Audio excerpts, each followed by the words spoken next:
Okay. Yeah, I think that's fine. That's Mr. okay. McCormack, thank you very much for this opportunity to speak with you before the concerts in Romania. My pleasure. You'll not be for the first time in Romania. What is your opinion? What is your feeling about the Romanian jazz scene festival events comparing with other Eastern countries? And please don't be polite. Eastern countries.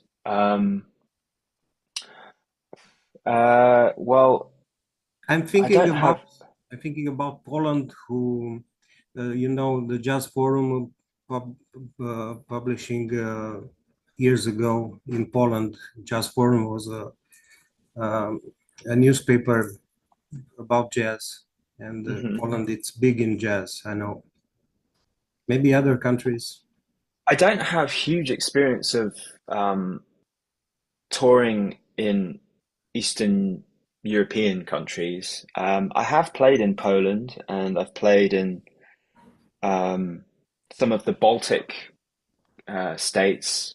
Um, and usually it's the sort of usually the I guess the bigger festivals, not so much the jazz clubs.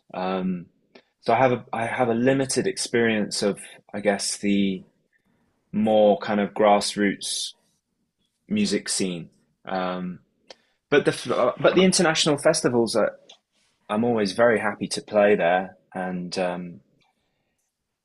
I think the audiences are always very appreciative.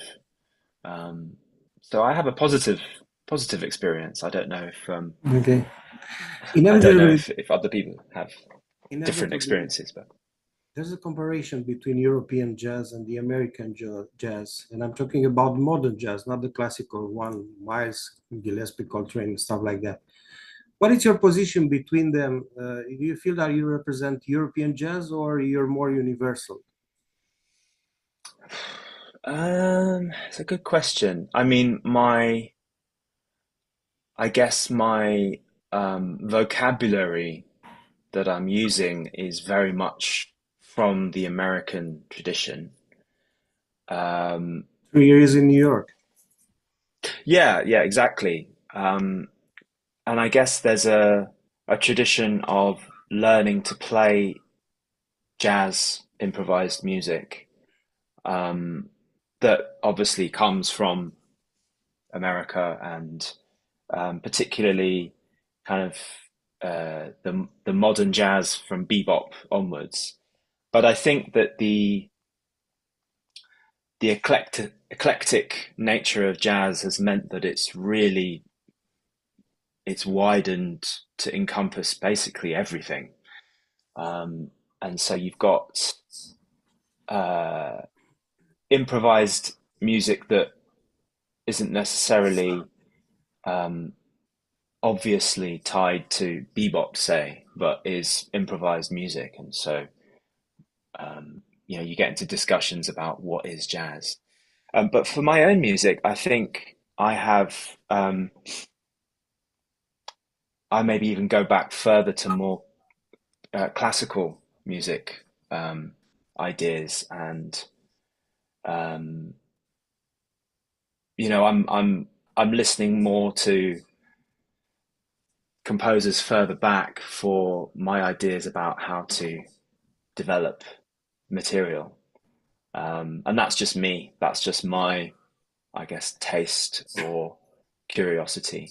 Um, but it's definitely, even though I've come from a tradition of learning bebop, I've definitely expanded to other modes of music making. I read that you're compared with Jared Meldau, Herbie Hancock, and McCoy Tyner. Do you accept that influences? I read in an interview about you. I mean, How much is true? Yes. influences definitely. I mean, there's, but as I said, I have lots of. I mean, I love Mahler, for example. I love his everything about his uh, music making, even to, I guess, the romantic idea of locking myself in a hut for 6 weeks a year. I'd love to do that. Um, uh, yeah, I mean, certainly people like Keith Jarrett and in the modern day, Brad Meldau, they are sort of the ideals of um, being a modern jazz piano player that I look towards. The composing process, how easy is for you? I'm asking because I read in an interview that you woke up in 6 in the morning and you work until 6 p.m. Oh, How is this right. for you? Well, I have a baby now, so it's not so easy to Congratulations. do that. Thank you. Yeah, I mean, I studied composition with Mark Anthony Turnage, who's a very celebrated composer here in the UK and internationally. And I just sort of was trying to copy his work ethic. And he gets up very early in the morning. And I think it's a good time of day because nobody else is disturbing you at that time. Um, as you get into the day, people start chasing you for stuff that they need and phone calls and emails and things like that. So, um, yeah, the morning is definitely a good time to write music because you've got a bit of quiet and a bit of time to, you know, form ideas in your head. Tell us something about the jazz approach on pop or rock songs. Do you play Sting's Fragile and the same thing do Brad Meldo on his albums? Yeah, yeah. I mean, I think one of the things that I suppose I realized about so I think what's important for me at the moment is to try and connect to the audience. Um, I went through a bit of a period of just thinking, oh, forget the audience. You've got to just do what you're going to do, and people that are coming with you or they're not coming with you. And I've changed I think as I get older, I realize that actually the audience is really, really important. And um, and I think one of the ways that you can offer the audience a way into how you're thinking as a musician, as a composer, is to um, give the context of a song that they already know very well. Um, if they already know the song very well, then whatever you're doing within that song, they might have a way into it. And I think that that goes back to jazz musicians playing standard American repertoire. They're improvising on songs like, I don't know, Someday My Prince Will Come, or very well known popular songs. I think that it was a way for the audience to connect to what they were improvising within something that the audience would recognize. And I think that carries on to today. And so popular songs such as Fragile are very good vehicles for improvisation. Not all pop songs, by the way, just you know, the good ones. Just the good ones.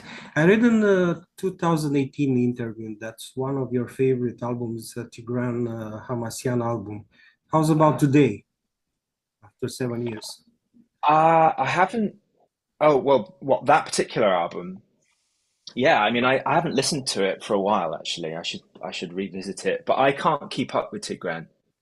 He's No, but always today, what's your favorite albums after all these years? favorite albums. Well, I'm listening to a lot of soundtrack albums at the moment, actually, um, because I'm beginning to compose for film, and and I'll be doing a feature film later in the year, actually. Um, but I've been listening to a lot more soundtrack albums, and I do love what Harry Gregson Williams has been doing, and so he did the music for The Lion, Witch, and the Wardrobe, which is a um, Chronicles of Narnia series of Mhm. films, and and I just love the overall sound world and the instruments that he's using. And funnily enough, I think Tigran's Shadow Theatre, I think, has a very soundtrack feel. You know, the sound worlds that he. I mean, the album is Shadow Theatre, as in it's a puppet theatre show. So it has kind of a like a media composer element to it. So maybe that was maybe that's why I appreciated it. But Do the you production that goes into it is I'm interested. I'm beginning to become interested in that. Do you think the trio formula is a golden formula for a jazz piano musician? Or are you looking forward to work with extended ensembles? I mean, yes and yes. So the great thing about the trio is, and it's something that I again as I've gotten older, I've begun to appreciate more the